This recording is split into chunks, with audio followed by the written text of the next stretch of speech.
और आइए अब सीधे आपको हरियाणा लेकर चलते हैं। बीजेपी का संकल्प पत्र जारी किया जा रहा है हरियाणा विधानसभा चुनाव के लिए। ये देख रहे हैं आप, बीजेपी का घोषणा पत्र पार्टी अध्यक्ष जेपी नड्डा जारी कर रहे हैं और साथ में उनके मंच पर आप देख रहे हैं नायब सिंह सैनी यहां मंच पर नजर आ रहे हैं। उस संकल्प पत्र को जरा जूम करके लीजिए। वो अगले 5 साल का हरियाणा का रोड मैप है जो आपको बताएगा कि किस तरह भारतीय जनता पार्टी हरियाणा के विकसित हरियाणा के लिए काम कर रही है। तो 20 संकल्प बीजेपी ने जो लिए हैं, ये बीजेपी का घोषणा पत्र है और इससे पहले कल कांग्रेस की तरफ से जो गारंटी दी गई थी उसमें 7 गारंटीज दी गई थी और अब संकल्प पत्र जारी करने के बाद बीजेपी अध्यक्ष जेपी नड्डा का ये संबोधन, आइए जरा सुनते हैं इस घोषणा पत्र, इस संकल्प पत्र को लेकर क्या जानकारी दी जाती है पार्टी अध्यक्ष की तरफ से। आज के इस संकल्प पत्र के लोकार्पण कर मंच पर उपस्थित हमारे बहुत ही यशस्वी मुख्यमंत्री श्री नायब सिंह सैनी जी, हमारे प्रदेश के जुझारू अध्यक्ष श्री मोहन लाल बड़ौली जी, हमारे भारत सरकार में मंत्री और आपके पूर्व मुख्यमंत्री, हम सबके प्रिय और वरिष्ठ नेता मनोहर लाल खट्टर जी, हमारे इस संकल्प पत्र के रचयिता और अध्यक्ष और पूर्व अध्यक्ष पार्टी के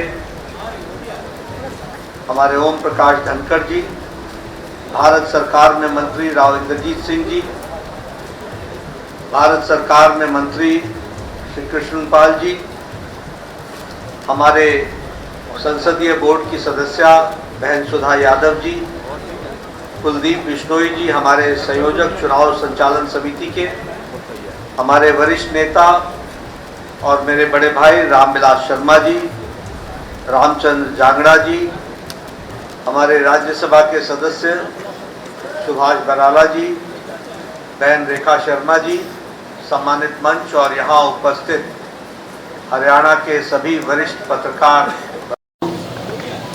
सज्जन वृंद, मुझे ये सौभाग्य मिला है कि मैं आज हरियाणा की धार्मिक भूमि, पवित्र भूमि, संतों की भूमि, सामाजिक सुधारकों की भूमि, स्वतंत्रता सेनानियों की भूमि, वीर भूमि और खेल स्पर्धा में अपना स्थान रखने वाली ऐसी पुण्य भूमि हरियाणा को मैं नमन करके अपनी बात को प्रारंभ करता हूं। आज मुझे मैनिफेस्टो रिलीज करने का सौभाग्य मिला है और पत्रकारों के साथ वार्ता करने का भी मौका मिला है। मैं अपनी ओर से सबसे पहले तो पत्रकार बंधुओं को बहुत बहुत शुभकामनाएं भी देता हूं और उनका भी अभिनंदन और स्वागत करता हूं। हमें मैनिफेस्टो के बारे में अगर समझना हो तो मैं हमेशा एक बात कहता हूं, जिसका जिक्र ओम प्रकाश धनखड़ जी ने भी किया, जिसका जिक्र हमारे अध्यक्ष जी ने भी किया और जिसका जिक्र हमारे मुख्यमंत्री जी ने भी किया, कि हम मैनिफेस्टो को कैसे देखते हैं। साधारणतः कांग्रेस ने जो रिवायत चलाई उसने मैनिफेस्टो या संकल्प पत्र को लोगों की नजरों में एक डाइल्यूटेड डॉक्यूमेंट बना दिया। उस डॉक्यूमेंट का रेलेवेंस कांग्रेस ने और कांग्रेस की संस्कृति ने लंबे समय में उसकी इस रेलेवेंस को समाप्त कर दिया। उनके लिए यह डॉक्यूमेंट महज एक औपचारिकता है, उनके लिए यह डॉक्यूमेंट महज एक रिवायत को पूरा करना है और उनके लिए यह डॉक्यूमेंट लोगों के साथ छलावा करना है। अब मैं अगर इसकी चर्चा करूं तो मैं सबसे पहले तो यह बताना चाहूंगा कि आप हरियाणा की को ही याद कर लीजिए। 10 साल पहले हरियाणा की छवि क्या थी? 10 साल पहले हरियाणा की छवि पर्ची और खर्ची पर नौकरी लगने वाली स्थिति थी। मैं ठीक बोल रहा हूं कि गलत बोल रहा हूं? पर्ची पर नौकरी लगती थी कि नहीं? नौकरियों के चलते लोगों को सजाएं हुई कि नहीं हुई? जो सत्ता में बैठे थे वो तकलीफ में आए कि नहीं आए?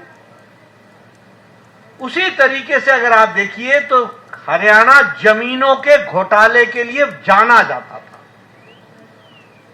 तो अगर हम उन पार्टियों की चर्चा करें तो उनका मैनिफेस्टो, रियल मैनिफेस्टो तो ये था, जमीन का घोटाला, औने पौने दाम में जमीन को लेना और उससे मुनाफा कमाना, किसानों की जमीन को हड़पना और उसके लैंड यूज को बदलना।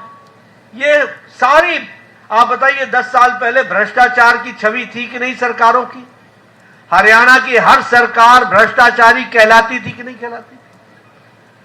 इसलिए आज जब हम संकल्प पत्र की बात करते हैं, जिसका मैं अभी विस्तृत विवरण रखूंगा ताकि आपके ध्यान में आए कि हमारे लिए मैनिफेस्टो या संकल्प पत्र यह कितना महत्वपूर्ण है।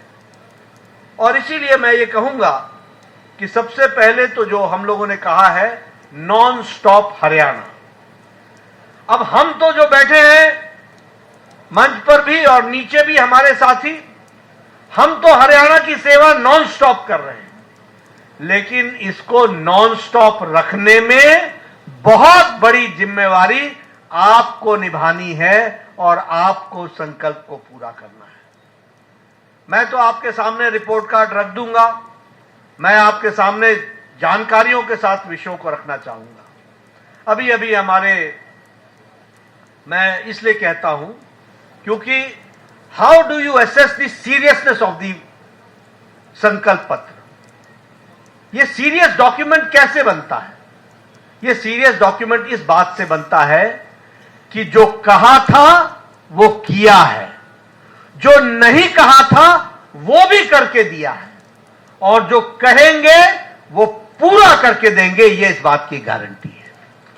और इसीलिए मैं इस रिपोर्ट कार्ड की बात करता हूं और आपको साफ दिखलेगा कि हरियाणा बदला है और फर्क साफ है, क्लैरिटी के साथ है। और जब मैं इसकी चर्चा करता हूं तो पत्रकार बंधुओं से मैं निवेदन करता हूं कि वो मेरे आंकड़े नोट कर लें। हरियाणा का 2014 में पर कैपिटा इनकम 1,37,000 थी। आज हरियाणा की पर कैपिटा इनकम 3 लाख रुपए है। इसका मतलब दुगना हो गया पर कैपिटा इनकम। अगर मैं बात करूं एक्सपोर्ट की, तो हरियाणा का एक्सपोर्ट 68,000 करोड़ रुपए था और आज हरियाणा का एक्सपोर्ट 2.50 लाख है। यानी हरियाणा का एक्सपोर्ट 3 टाइम यानी 3 गुना बढ़ गया। यह भी हमको ध्यान में रखना है। मैं स्वास्थ्य मंत्री भी हूं, आजकल मेरे पास जिम्मेवारी है। मैं आपको बताना चाहता हूं, मनोहर लाल जी जानते हैं, इन्होंने संकल्प ले रखा था हर जिले में मेडिकल कॉलेज खोलेंगे, हर जिले में मेडिकल कॉलेज खोलेंगे। 7 मेडिकल कॉलेज होते थे, आज 15 मेडिकल कॉलेज हैं और यह भी दुगना हो गया है, दुगने से ज्यादा हो गया। यह भी आपको ध्यान में रखना है। हमारे मेडिकल कॉलेज की सीट 700 होती थी, आज मेडिकल कॉलेज की सीट्स 2185 हैं। और जब मैं 2185 बोलता हूं तो यह भी आप ध्यान रखिए कि यह तिगुना हो गया, ट्रिपल हो गया। यह भी हमको ध्यान में रखना चाहिए। जो बिजली 24 घंटे गांव में आने की बात थी, 2014 में पत्रकार बंधु नोट कर लें, हरियाणा में 538 गांव में 24 घंटे बिजली थी और आज 68,000 गांव में बिजली 24 घंटे है। इस बात को भी 58,000 गांव में बिजली है। इस बात 5800 गांव में बिजली है। इसको भी हमको ध्यान में रखना चाहिए। उसी तरीके से क्रॉप कंपनसेशन, अब बहुत सी बातें, यहां किसान की चर्चा बहुत होती है और हमारे घड़ियाली आंसू बहाने वाले नेता कांग्रेस के कोई कम नहीं है, हींग लगे न फिटकरी, रंग चोखा करने में लगे रहते हैं। ऐसे ऐसे नेता हैं जो किसानों की बात करते हैं। लेकिन मैं आपको बताना चाहता हूं कि जब कांग्रेस की सरकार थी तो क्रॉप का कंपनसेशन 1,158 करोड़ रुपए दिए गए और भारतीय जनता पार्टी ने क्रॉप के कंपनसेशन में 12,500 करोड़ रुपए दिए। 10 टाइम क्रॉप का कंपनसेशन में इजाफा हुआ, ये आप ध्यान में रखिए। इसलिए किसानों के हित चिंतक जो बनते हैं, आंकड़ों में कहां दिखते हैं, ये भी आपको समझ लेना चाहिए। उसी तरीके से क्रॉप डैमेज के जो कंपनसेशन है वह 6,000 प्रति एकड़ था, उसको आज बढ़ा करके 15,000 प्रति एकड़ कर दिया गया, 2.5 गुना बढ़ा दिया गया। ये हमारे क्रॉप का कंपनसेशन दिया जा रहा है। इसलिए किसानों के हित चिंतक कौन रहा है, इसका विश्लेषण हमारे पत्रकार बंधु जरूर करें। ओल्ड एज पेंशन तिगुनी कर दी गई, 1,000 होती थी, आज 3,000 है। उसी तरीके से एमएसपी जो सिर्फ 8 क्रॉप्स पर मिलती थी, 8 क्रॉप्स, ये किसान के हित चिंतक, ये किसान के हितैषी बरसों से 8 से ज्यादा फसलों पर एमएसपी नहीं देते थे, आजकल एमएसपी की गारंटी मांगने फिर रहे हैं। इनको मैं बताना चाहता हूं कि ये हमारी सरकार थी जिसने आज 24 फसलों पर, 24 क्रॉप्स पर उसके लिए एमएसपी देना निश्चित किया है और उसको आगे बढ़ाया है। ये बात भी हमको ध्यान में रखना चाहिए। इसलिए जो कहा था, वो जो नहीं कहा था, वो भी करके दिया है। मैं यहां आपके सामने बताना चाहता हूं, जिसके बारे में इन्होंने हमारे सैनी साहब ने आपको बता दिया कि हमने 100% अपना 2014 का और 2019 का मैनिफेस्टो लागू करने के बाद हम आपके सामने हाजिर हुए। ये रिपोर्ट कार्ड की संस्कृति ये किसने सिखाई? मैं पत्रकार बंधुओं से पूछना चाहता हूं, 10 साल पहले आपने देखा था किसी नेता को रिपोर्ट कार्ड रखते हुए? 10 साल पहले किसी को देखा था आपने कोई आंकड़े रखते हुए? लेकिन आज हम आपके सामने रिपोर्ट कार्ड रख रहे हैं। और इसीलिए मैं आपको बताना चाहता हूं कि आज हर खेत को पानी स्कीम के तहत हमने हर एक एग्रीकल्चरल लैंड को आज सिंचित कर दिया है, 100% इरिगेटेड कर दिया है। ये बदलता हरियाणा है जिसको हमको समझना है। ये किसान की तस्वीर और तकदीर बदलने का काम किया है। इंटरेस्ट फ्री एग्रीकल्चरल लोन जो है वो 3 लाख फार्मर्स को दिया जाएगा, उसकी भी व्यवस्था की गई है। उसी तरीके से ये जब मंडी में जाते हैं तो उनको 10 रुपए की थाली भोजन की मिल सके, इसकी भी व्यवस्था की गई है। अगर मैं इंफ्रास्ट्रक्चर की बात करूं तो Delhi Sonipat Panipat regional rapid transport system, इसको शुरू कर दिया गया है।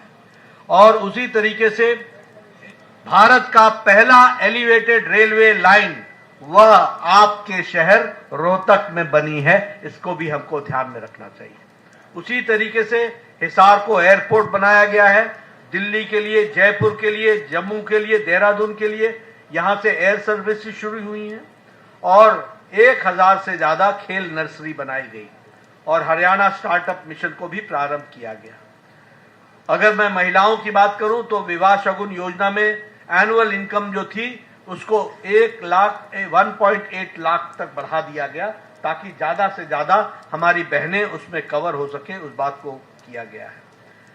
प्रधानमंत्री मोदी जी ने हरियाणा प्रदेश के लिए टैक्स डिवोल्यूशन में 4 गुना बढ़ा दिया और 76,000 करोड़ रुपए आपको टैक्स डिवोल्यूशन में हरियाणा को दिए गए।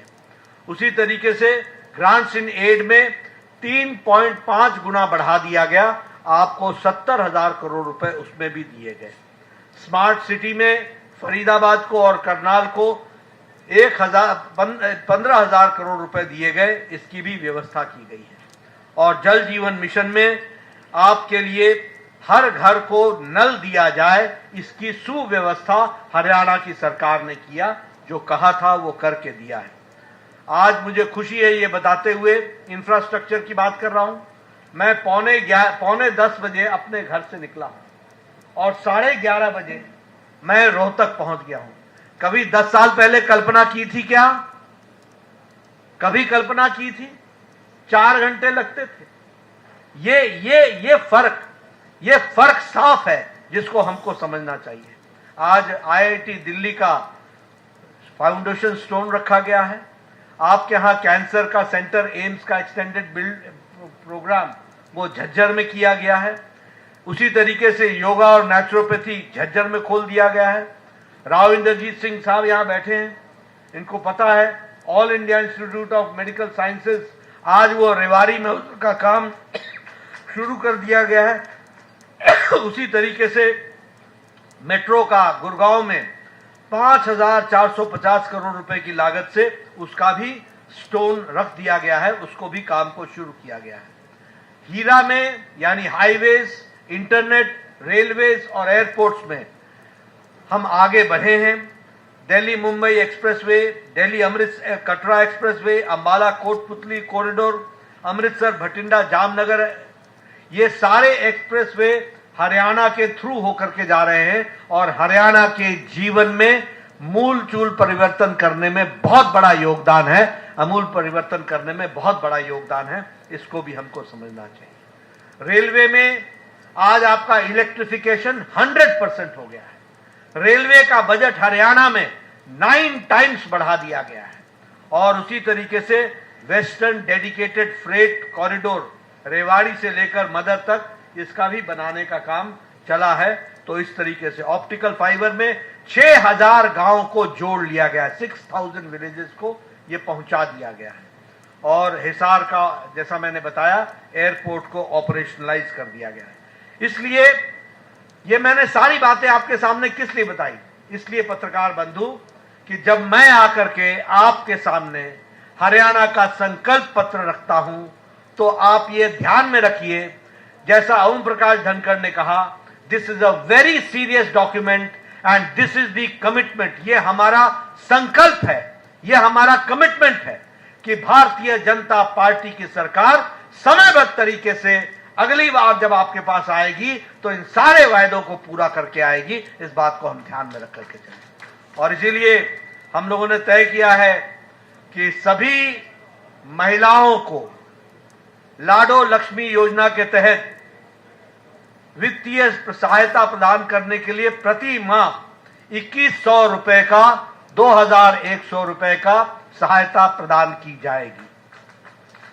उसी तरीके से आईएमटी खरखोदा के तर्ज पर 10 अत्याधुनिक यानी मोस्ट मॉडर्न इंडस्ट्रियल शहर बनाए जाएंगे और 50,000 से ज्यादा युवा जो आसपास के गांव के होंगे उनको उद्यमियों से बातचीत करके उनको वहां पर रोजगार दिया जाएगा, उनको रोजगार दिया जाएगा, इसकी व्यवस्था की जाएगी। इसी तरीके से चिरायु आयुष्मान में जो आपको 5 लाख रुपए प्रति वर्ष मिलता है उसको 10 लाख रुपए कर दिया जाएगा।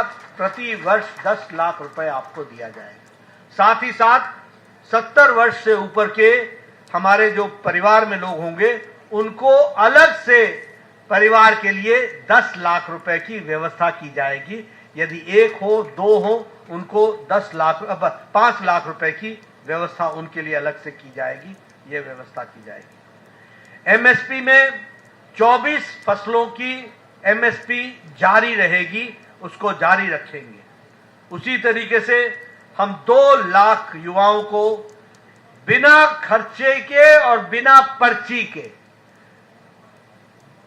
बिल्कुल ट्रांसपेरेंट तरीके से गरीब का, गांव का बेटा रोजगार लग सके, सरकारी नौकरी देने का काम 2 लाख लोगों को देंगे, इसकी हम व्यवस्था करेंगे। उसी तरीके से हम 5 लाख युवाओं को अन्य रोजगार के साधन मुहैया कराएंगे और उसके लिए नेशनल अप्रेंटिसशिप प्रमोशन स्कीम के तहत मासिक रूप से मंथली उनको स्टाइपेंड उपलब्ध कराएंगे और उनको हम 5 लाख युवाओं को हम रोजगार के अवसर पैदा करेंगे। हम शहरी और ग्रामीण इलाके में 5 लाख आवास उपलब्ध कराएंगे 5 लाख आवास बनेंगे शहरी और ग्रामीण में, ताकि हमारे बीपीएल और हमारे जो सोशियो इकोनॉमिक कास्ट सेंसस के दायरे में आने वाले लोग हैं, उसमें कोई भी व्यक्ति बिना पक्के छत के न रहे, इसकी हम व्यवस्था करेंगे, इसको हम पूरा करेंगे। हम सरकारी अस्पतालों में मुफ्त डायलिसिस की व्यवस्था करेंगे। अब कोई भी हरियाणा का व्यक्ति डायलिसिस की व्यवस्था से बाहर नहीं रहेगा, उसको सरकारी व्यवस्था में डायलिसिस देंगे। और हम सरकारी अस्पताल और प्राइवेट में भी फ्री डायग्नोसिस की सुविधा देंगे, फ्री उसका इलाज की डायग्नोसिस की व्यवस्था करेंगे, इसको भी हम पूरा करेंगे। उसी तरीके से हम ओलंपिक्स के लिए नर्सरीज क्रिएट करेंगे हर एक डिस्ट्रिक्ट में, हर एक डिसिप्लिन के लिए। और हम हर घर गृहिणी योजना के तहत अंत्योदय के बीपीएल परिवारों के लिए 500 में एलपीजी का सिलेंडर प्रदान करना जारी रखेंगे, ताकि बीपीएल और हमारे जो गरीब तबके के लोग हैं उनको 500 रुपए में सिलेंडर मिल सके, इसकी व्यवस्था करेंगे। कॉलेज जाने वाले हमारी अव्वल बालिका योजना के तहत महिला छात्राओं को हम स्कूटी का अरेंजमेंट करेंगे, उनको हम स्कूटी देंगे, इसकी हम व्यवस्था। तो किसानों के लिए, महिलाओं के लिए, युवाओं के लिए हरियाणा में बीजेपी ने जो वादों का पिटारा है वो खोल दिया है। संकल्प पत्र बीजेपी की तरफ से हरियाणा विधानसभा चुनाव के लिए जारी कर दिया गया।